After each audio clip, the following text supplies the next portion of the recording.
The arena hummed with a low electric tension, the kind that builds before a storm breaks. Under the blazing lights, shadows stretched across the canvas as the crowd settled into anticipation, their murmurs blending with the rhythm of distant music echoing through the venue. This wasn't just another fight on the card. This was a proving ground in the welterweight division, a clash between two men at very different points in their journey, yet bound by the same purpose: to test their limits under the unforgiving spotlight. In one corner stood Sergei Ludkovich of Russia, a 29-year-old unbeaten fighter stepping into unfamiliar territory, accepting the challenge on relatively short notice. His record spoke of consistency, 18 victories and a single draw, but tonight wasn't about past numbers. Tonight was about adaptation, resilience, and whether his composed, methodical approach could survive against a stylistic puzzle. Across from him, the Uzbek Southpaw Saidjamshid Jafarov carried a different kind of aura. Long, rangy, and fluid, with that unmistakable Central Asian boxing pedigree that had taken the amateur world by storm. The echoes of Uzbekistan's Olympic dominance still lingered in the air, and Jafarov represented that same tradition, calculated, sharp, and deceptively relaxed. As the fighters made their way to the ring, applause rose like a wave, swelling with expectation. There was no animosity, no theatrics, just quiet intensity. The bell hadn't even rung yet, but already the story had begun to write itself. Discipline versus distance, pressure versus precision, and the question hanging over everything: who would impose their will when the moment demanded it most? As the opening bell rang, the first round unfolded like a chess match played at full speed. Ludkovich wasted no time testing the waters, edging forward with cautious intent, eyes locked onto his opponent's frame. He understood immediately what stood in front of him: a taller, longer fighter, with arms that seemed to stretch endlessly, ready to punish any reckless entry. Jafarov relaxed in his southpaw stance, moved with a calm confidence, his lead hand floating like a measuring stick, gauging distance with surgical patience. There was no rush in his movements, no wasted energy, just control. He dipped his knees, aiming to work the body early, stabbing his jab downward, and looking for openings beneath those slightly flared elbows of Jafarov. It was a smart approach, but executing it meant stepping into danger. Every inch he gained came with a risk, and Jafarov was ready to exploit that. The Uzbek began to show glimpses of his arsenal: quick snapping jabs, a flick of the right hook, and most importantly, that straight left hand, lurking behind every feint. The crowd reacted to every connection, small bursts of applause punctuating the tension. Ludkovich held his ground, refusing to be overwhelmed, but the difference in reach and natural range was already evident. It wasn't domination, far from it, but it was clear who controlled the geography of the ring. By the end of the round, both men had established their intentions, but it was Jafarov's composure and precision that left the stronger impression. The second round began with a subtle but noticeable shift in tempo. Jafarov, having measured his opponent in the opening minutes, started to open up, just slightly, but enough to change the dynamic. His jab came faster now, almost imperceptible at times, snapping out and retracting, before Ludkovich could react, and behind it, the straight left hand began to find its mark with increasing frequency. Ludkovich, to his credit, didn't retreat into passivity. He stepped in when he could, committing to the body with determination, driving his right hand toward the midsection in an effort to slow the Uzbek's rhythm. There were moments, brief flashes, where his pressure seemed to disrupt Jafarov's flow, but those moments were fleeting. Jafarov adjusted seamlessly, taking half steps back, drawing Ludkovich forward, and then punishing him with counters that carried both precision and sting. A particularly sharp left hand drew a louder reaction from the crowd, a reminder of the danger lurking in every exchange. What made Jafarov so effective wasn't just his offense, it was his control. He dictated when exchanges happened and how long they lasted. Ludkovich was working, thinking, trying, but often reacting rather than initiating. As the round wore on, Jafarov's confidence grew. His punches flowed more freely. His timing sharpened, and the distance he maintained became a fortress Ludkovich struggled to breach. By the bell, the momentum had clearly shifted, and the Uzbek southpaw had begun to take command of the narrative.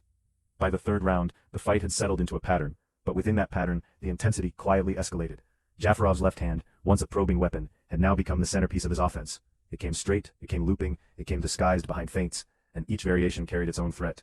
Ludkovich, understanding the urgency, tried to close the gap with more commitment, stepping in behind his guard, willing to absorb shots just to get into range.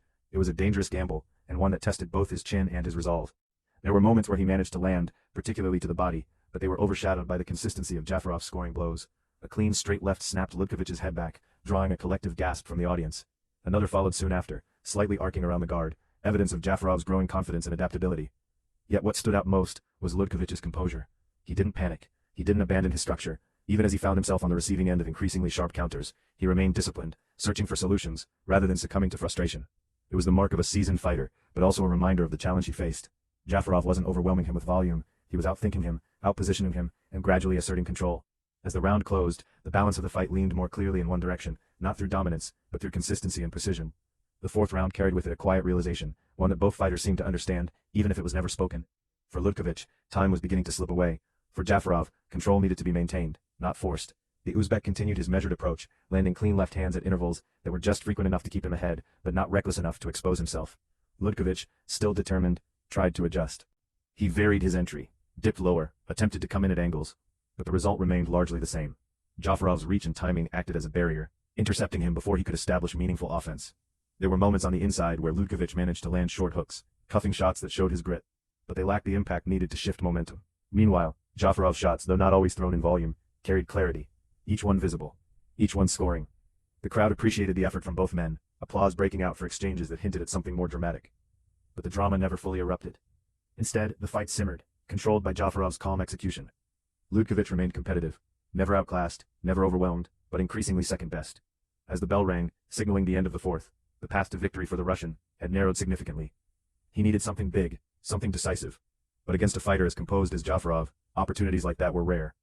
Entering the fifth round, the tension shifted from possibility to probability. Ludkovich knew what the scorecards likely reflected. He knew he needed more, but he also understood the risk of chasing it recklessly. That internal conflict played out in his approach. He pressed forward, but with caution. He threw with intent, but without desperation. It was a calculated effort to find openings without walking into disaster. Jafarov, sensing this, maintained his discipline. He didn't chase a stoppage. He didn't overextend. Instead, he continued to box, clean, efficient, and controlled. His left hand remained the key, landing often enough to reinforce his lead, while his movement ensured he stayed out of prolonged exchanges. There was a moment where Ludkovich landed a solid right hand, catching Jafarov as he lingered slightly too long in range. It drew a reaction, a flicker of acknowledgement, but not a shift in momentum. Jafarov adjusted immediately, tightening his focus, re-establishing his distance. The round unfolded as a continuation of the story that had been building since the second. Jafarov dictating, Ludkovich responding. The crowd, though appreciative, sensed the likely outcome. There was respect in the air, for the skill on display, for the effort given, but also an understanding that the fight was slipping beyond Ludkovich's reach. The sixth and final round arrived with a sense of closure, rather than climax. There would be no dramatic knockout, no sudden reversal. Instead, it was a final demonstration of control versus resilience. Ludkovich gave what he had left, stepping forward, throwing combinations, trying to end the fight on a strong note. And to his credit, he remained composed to the end. No wild swings, no abandonment of structure. Jafarov, equally composed, boxed the round with maturity. He picked his shots, avoided unnecessary exchanges, and ensured that nothing unpredictable could alter the outcome. The exchanges that did occur were brief and measured. Jafarov landing clean, Ludkovich responding with determination but limited success. The final seconds ticked away, and as the bell rang, both fighters lowered their hands, not in defeat or celebration, but in acknowledgement. They had shared 6 rounds of honest, competitive boxing. The crowd responded with applause, not thunderous, but sincere. It was appreciation for a fight that may not have delivered chaos, but delivered clarity. One man had been better, consistently and convincingly. The other had shown heart, discipline, and durability. As the fighters returned to their corners, the atmosphere softened, the tension replaced by anticipation of the official verdict. The judge's decision, when it came, was no surprise, a unanimous nod in favor of Saidjamshid Jafarov. It was a clean sweep, a reflection of his control throughout the bout. Yet, the result told only part of the story. Ludkovich, despite the loss, had proven something important. He had stepped in on short notice, faced a highly skilled opponent, and remained competitive from start to finish. He hadn't been broken. He hadn't been embarrassed. In many ways, he had gained more than the record would suggest. For Jafarov, the victory was another step forward, a demonstration of his skill set, his composure, and his potential. He hadn't needed to dominate to impress. His control, his precision, and his understanding of distance spoke volumes.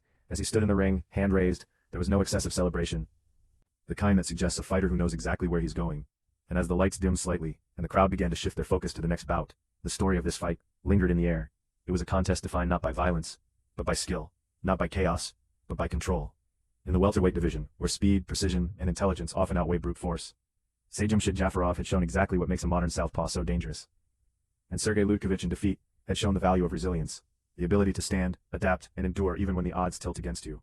This was not a fight that would be remembered for a single moment, but for the steady unfolding of a narrative, one where every round added a layer, every exchange revealed the truth. And in the end, as the echoes of the final bell faded into the night, one thing was clear: this was a chapter, not a conclusion. For both men, the journey continues. But on this night, under these lights, it was Jafarov who took a decisive step forward.